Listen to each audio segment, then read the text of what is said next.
So at this moment, when we are talking about using AI to detect and diagnose cancer, can we go a step further and can we envision a future where AI becomes the source for primary consultation and doctors are relegated to sort of secondary role? AI tools will always be used by humans. Whether they're doctors or lower skilled, that may change, right? Depending upon the context in which it's used, right? I think that's important. Especially, it's all about what is it today and how are we going to change it, right? For example, if I have to talk about breast cancer, which where I've spent 7 years now, just looking at AI for breast cancer screening. If you go to a rural area, how is breast cancer detected? Worst case, they don't even know what is breast cancer, right? They don't even know what is the symptom. They just accidentally find such a big blob, like 5 centimeter blob in the breast, and then they say, oh, there's something going wrong.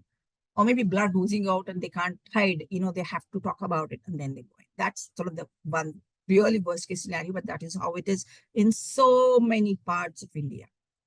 Next, a health worker coming in, and this is the standard what I'm going to talk about. A health worker coming in and doing clinical breast examinations, a hand-based examination.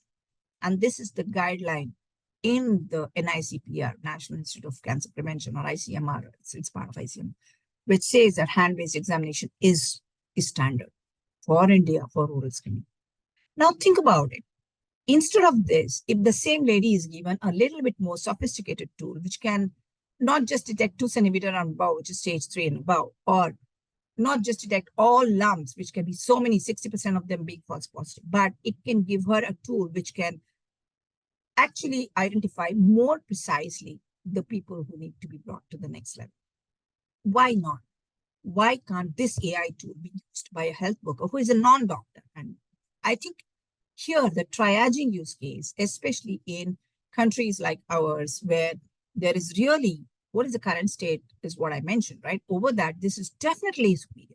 Ideally, yes, I want every clinical examination in every village to be done by a doctor. We don't have that luxury. We can't even do that in an urban city where we have more doctors. So in that context-based usage, yes, AI tools are already being used with by humans. I mean, I'm not saying automatically it's saying something and people are right. That is still not there. We'll see at what stage we'll go. But there is a human supervision. A human is a trained human. It may not be a doctor who's doing the triaging. But for the diagnosis, it is going to be the end diagnosis treatment. Definitely, it has to be really, really an expert, for which, the secondary would be AI, which is helping as a agent or helping as like an assistant, we would say, right? Where they can do a faster diagnosis, more accurate diagnosis with it.